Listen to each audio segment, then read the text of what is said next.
Okay, alright.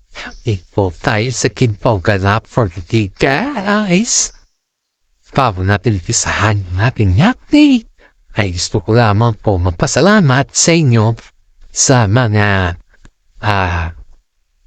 suporta ninyo sa ating YouTube channel. Bago natin pisahan ng lahat, ay gusto ko lamang po introduce sa inyo ang ating YouTube channel. Pasok! Intro.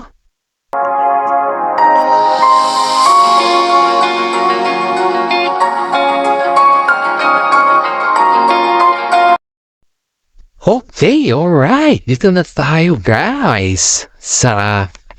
About sa King Power for today. Ito ay yung dito sa ating legit na forces ay nominado sila Kim Chu saka si Paolo Avellino sa PMPC 38 Award sa 2025. Sunod-sunod naman po ang pagkanominado ng dalawa dahil sa kanilang kagitingan. Ay dito natin mapatan po na nominado sila sa lahat ng kanilang lalanan. Gaya po nito, guys. Gaya po nito. Si Kim Chu po ay nominado bilang isang Best Female Host of the Year, Best Female Actress of the Year, dahil dun sa din lang, at dahil dun sa Showtime naman din. At higit sa lahat, ang dami na din naging nominado sa kanya. Sila po ni Paolo Avellino. And at the same time po, si Paolo Avellino din, Best Actor of the Year, Best TV Drama Award of the Year, at marami pa pong iba. Ayon dito sa ating mga nasalap na balita, ay hindi daw mapapaniwala ang tandem ng King Pao na kung saan ay halos nominado sila sa labas at sa loob ng industriya na kung saan po ay sa dami daw ng naging katandem ni Kim Chu, guys, si Paolo Avellino at saka si Kim Chu lang po yung nabiyayaan na nominado sa lahat ng mga awardings na nakukuha nila sa mga 2028 awards at saka 2025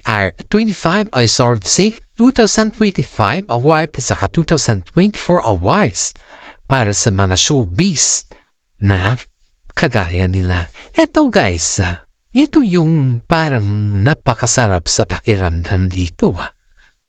Kasi sila si Ian Lim at saka si, we just comparing pero not compromising, okay? Dito, kila si Ian Lim at saka si Kim Chu noon, di ba katandem naman sila sa Mr. Right? Yun yung kanilang first na movie na nagkatandem sila at sila na that time. Wala ba kayong napapansin? Dahil, pansin po kasi ito. Ako na mismo itong nagsasabi kasi ito kasi yung pansin ko sa lahat ng mga movie nila Kim Chu at si Ian Lim. Ay, parang hindi naman sila nominado eh. Kumbaga lang is for the sake lang na may movie sila or for the sake lang na makatampal sila. That's the reason why lang. Pero yung about dito, guys, na yung nominado sila, dito mo makikita na yung ang trabaho talaga sa kanila is napaka-professional nila. Ayun niya dito, sinasabi nga ng mga iba dito na bakit ngayon lang daw nagkaroon ng PMPC 38 Award na puro laman daw ng mga award na yun ay ang laman daw ng nominado na yun ay sila Kim Chu at si Paolo Avellino. Yun ba ay dahil ba sa sikat sila or sa tagal na ng movie na lang bakit ngayon lang sila nagkaroon ng nagka-nominate ng ganon? That is the question behind the sequel ng mga alam mo na mga inggitera dito dahil they keep on asking why ba? Bakit ngayon lang daw nagkaroon or sa tagal na daw ng Vinland? Bakit Ngayon lang daw naging nagkapopok yung nominado yung dalawa. Is it that you are asking about the ang sinasabi kasi dito guys is she's asking about how something can treat or how they can push behind that limit above nun. Dahil kung tutuusin natin guys hindi naman kasalanan yung gawa kung bakit sila nominado kundi kaya nakikita naman ng mga iba or yung mga gumagawa dyan na event na talagang patok na patok yung kanilang movie. Hindi naman kurasado na sila nagsasabi na kailangan nyo kami i-nominate dahil kami ay ganito or kami yung pinakasikat. At higit sa lahat ay artista kami. Kami yung tinitingala ng tao. Hindi naman ganun yung point nila dito. At saka wala naman ganun, guys. Kaya nga ang sabi dito is just only for the event na nakilala yung dalawa sa kanila pahusayan. Kasi if you are ayon dito and this is also my own opinion, if you are nominated in that event on some of the awards, which means nakilala nila yung kahusayan mo sa larangan ng showbiz. Ganyan po yun. Yan po yung point nito guys. Kaya hintayin na lang po natin kung ano yung progress ng mga nominee at kung sila po ay mananalo sa voting process. At yan po ay aabangan natin. Sana naman sa mga tao dito na sumusubaybay din sa kanila at sumusuporta ay pa-shout out po sa mga senior citizen dyan na sobrang mahal na mahal po sila. Dahil sila po yung sa mga dami ng mga viewers ko. Sila po yung na-appreciate ko kasi tinitignan ko yung mga timelines ko ba. Nakikita ko dito kung ilang taon na or sino na yung mga nanonood at salamat na po may mga senior citizen ako dyan na fans at pakishare naman po guys para naman ay makatulong din po kayo sa atin. Eto guys, balik po tayo dito. Sorry, may medyo ubo ng konti kasi gawa ng lamig ng panahon. Eto guys, balik po tayo dito. Sa mga fans po na mga King Chu dyan, Kim Po fans, nananawagan po ako sa inyo dahil para iboto naman ang mga Kim Po at para makuha po nila yung mga awards. Dahil deserve po nila makuha yung mga awards na yun at if po ay talagang deserving sila sa isa't isa. We get the clues. Kumbaga is we show everything and they show us everything what we deserve also. Kaya po, sana naman guys ay makatulong din po tayo sa kanila dahil ng pasimpleng pagboto lang po. At yan po ay aabangan natin sa lahat-lahat. Tatapon naman po tayo sa mga ibang issues na patungkol na naman po sa Kim Pao. Today guys, dati na palang mga fans ni Kim Chiu at si Paolo Avellino ay pinag-effortan nila na i-compile lahat yung mga videos ng Kim Pao. You know guys, hindi ko naman sinasabi na masyado tayong palito Ayon dito sa ating legit na sources kaya pala na-nominate yung dalawa kasi nga po sa tulong din pala ng mga fans na nag-promote sa kanila at sa yung mga ginagawa nilang compilations sa kanilang videos, dun din pala, isa din pala yun na kumbaga score para sa kanila. At ito din na, yung may kasama silang artista sa show na kung saan po is bakit daw si Kim Chiu at si Paolo lang daw yung nonomini samantala kasama din daw siya sa Linlang. You know guys, ito yung masasabi ko lang dito.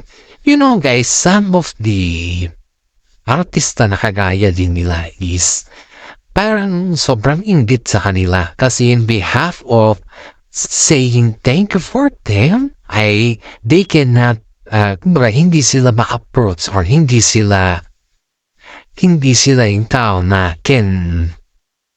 yung maluwang yung pag-iisip ba? Kasi ang iniisip kasi ng mga ito, yung kapwa din nila tayo dito sa ating mga legit na sources. Nung nalaman na nominee na naman ang Kim Pao ay parang ang rason daw dito, rason daw is bakit ang Kim Pao lang daw yung na-nominee? Samantala kasama daw nila ko. Kasama daw sila sa Linlam. At kung ma-nominee man ang Kim Pao, bakit wala daw sila? Ito hindi naman lahat ng mga awardings na program or event ay lahat yung nasa set ay manonomini sila. Wala naman ganun. Alam mo, suntok sa buwan kasi yung sinasabi ng actress na Foy. Kung tupusin natin. Ay kasi suntok sa buwan kasi ang tina-target niya or ang hinahanap niya is yung parang yung pakiramdam mo yung siya na lang. Parang ganon. Yung siya na lang ang kumbaga is kailangan kung mayroon kung nasa show din siya or series din siya saka yung nominate yung kasama niya dapat mayroon din siya. Parang ganon. Suntok sa buwan niya. Yun yung pagkaintindi ko dito sa kanya. Kasi isipin nyo guys na bakit kung manomini man yung kasama mo, ibig sabihin, nakitaan sila ng mga potensyal at saka siguro ikaw pa kailangan pa mag-practice. Yun yung, di ba? Yun talaga yun yung dahilan na kung bakit bihira lang yung nanonomini sa mga awardings. Kasi nga, bago ka naman nanomini, manomini pa lang, ay panoorin nila muna yung mga reaksyon ng mga fans dyan kung talaga yung pagbibidahan mo dun ay talagang kakaiba ba or may talent ka nga ba, may potential ka nga ba. Parang ganun kasi yun guys kasi mararamdaman mo sa mga fans kung sino yung talagang best actor of the year dyan. Hindi lang yung best o ano mga klaseng kanya guys, walang ganun. May itong si actress na ito, sinupalpal din pala itong ng kasama nila Paul Rovelino sa kasi Kim Chu guys. Sabi daw sa kanila, pabutihin mo kasi para manomini ka din na kagaya nila. Huwag yung ganyan. May epal ka na naman. Yan daw yung sabi sa kanila guys. Pero, dahil nga dyan guys na parang lugmok ang tita din yung pinagsabihan daw. Tapos ang sabi, after na po nagsabihan siya guys, alam niyo ba yung kanyang pinagsisiwalat sa Facebook niya, sa Instagram niya? Buwa na naman siya ng cryptic post. Yung pagka-cryptic post niya na ginawa niya is para lang masira ang Kim Pao. Pero nakakaduda, Nakakaduda. Kasi ang daming mga netizen po ang magsasabi na paminsan-minsan yung mga galawan na ganyan is nakakaduda talaga. Is it that one is very rare? May reliable. May kumbaga isabi nga dito sa mga vlog natin na baka nagkamali daw yung legit na sources natin kasi iba-iba daw yung vlog natin ba hindi daw magkaparehas. You know guys, we have our ipa, intindi ko lang sa inyo to Sa mga hindi po nakakaintindi at sa mga nagtatanong bakit ganyan yung mga vlogs ko. You know guys, we have our different content creator na content. May mga content tayo na maganda na kung saan po ay yung mga kaganapan sa kanila. Yung puro lang maganda. Yung wala nang negatibo dun guys. Pero may mga content din tayo na kinukuha din natin yung mga negative sides. Para sa ganon ay magiging papas tayo sa lahat. That's the real point kung bakit some of my contents ay kumukuha ko sa mga negative sides. Kasi nga, halos lahat ng mga positive sa content kasi ng mga iba ay hindi na lumalabas yung mga negatibo at wala na tayong nalalaman, di ba? So sa ating content kasi, yung mga bako ba, akusal ay yung mga baho ng mga artista na hindi pa naman lutang, hindi pa naman nalalaman ng mga iba. Yun po yung sa akin nito guys. Yun yung mga kilo-content ko paminsan-minsan. To let audience, sa mga audience natin dyan, to let them know na hindi lahat ay magaganda. May mga time din na sila din po ay may mga baho. Kaya yung sinasabi nila bakit daw wala daw picture, bakit daw walang ganito. Of course guys, baho nga yan eh. Hindi nga pwedeng ilabas sana yan. Pero sa atin kasi gusto ko lang mas ipatas lang tayo. Kasi nga po, pag patas naman tayo, ay marami din na nanonood dyan. At saka maging honest lang tayo. Okay na po, sapat na po. Pero sa mga nasasabi na o ganito, ganyan, mga kasinungalingan, huwag po kayong manood. I encourage you na huwag kayong manood kung ang mga comment naman ninyo is for fake news, for ganito, ganyan. Huwag nyo na lang mong panoorin. That's my real score sa mga buzzers natin dyan. Wala naman sa pilitan nito guys sa panoorin ninyo ako eh.